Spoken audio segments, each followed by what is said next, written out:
Halo semuanya, dengan Agnes di sini. Kali ini saya akan memaparkan sebuah materi tentang definisi dan unsur-unsur ilmu komunikasi serta persepsi komunikasi. Materi-materi tersebut didasarkan pada buku pengantar ilmu komunikasi karya Profesor Hafidz Canggara dan beberapa sumber literatur lain yang saya dapatkan di internet. Ilmu komunikasi itu apa ya? Apa cuma sekedar ilmu yang mempelajari seni berbicara saja? Nah, komunikasi adalah proses penyampaian pesan dari seseorang kepada orang lain dengan tujuan untuk mempengaruhi pengetahuan atau perilaku seseorang. Menurut Shannon Weaver dalam buku pengantar ilmu komunikasi tadi, bentuk komunikasi itu tak terbatas, ada verbal dan ada juga non-verbal, dan dapat diekspresikan melalui berbagai macam bentuk seperti seni dan teknologi. Jadi ilmu komunikasi merupakan sebuah ilmu yang mempelajari mengenai penyampaian pesan, mulai dari sumber, sasaran, penyampaian pesannya, dan teknik berbicaranya. Lalu bagaimana dengan unsur komunikasi? Unsur komunikasi itu beragam. Di antaranya yang pertama, sumber, yaitu si komunikator, si pengirim atau pemberi pesan. Lalu yang kedua, pesan, yaitu sesuatu yang disampaikan, dapat berupa informasi, ilmu pengetahuan, nasihat, ataupun propaganda. Intinya sesuatu yang ingin disampaikan oleh si komunikator kepada komunikan.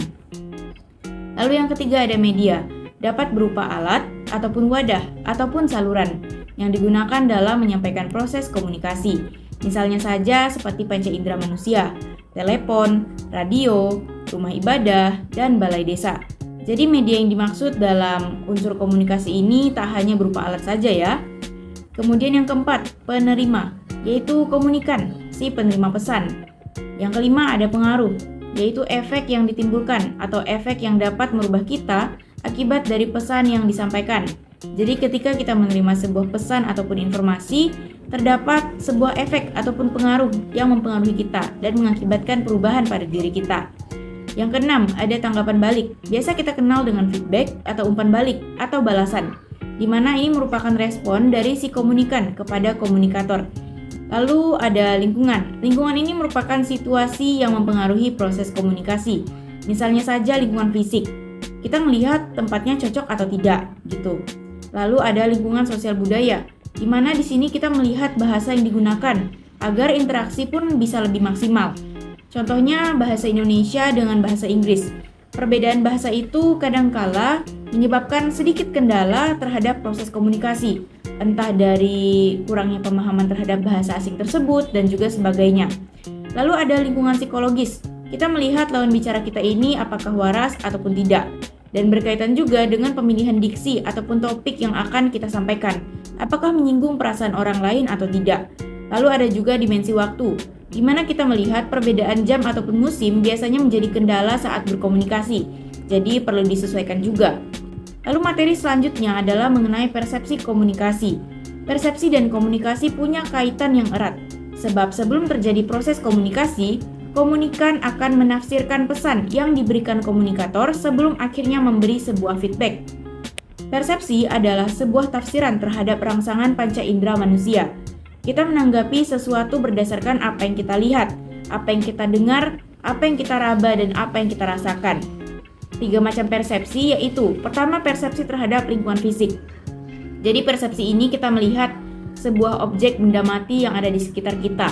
Kita menanggapi, kita merespon, dan kita menafsirkan hal-hal objek benda mati tersebut.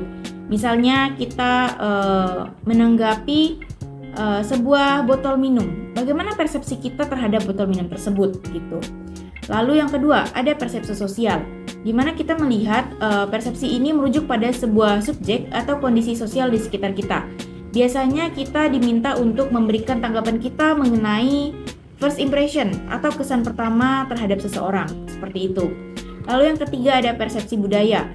Hal ini berkaitan dengan norma ataupun perilaku budaya tertentu. Nah, persepsi ini penting untuk dipahami dengan baik, supaya proses dan hasil komunikasinya pun jadi nyambung dan juga sesuai. Karena kadangkala kegagalan persepsi itu seringkali menyebabkan proses komunikasi jadi terhambat. Nah, demikian materi yang dapat saya sampaikan. Mohon maaf apabila terdapat kesalahan dalam bertutur kata. Semoga penjabaran materi ini dapat bermanfaat bagi kita semua. Dadah!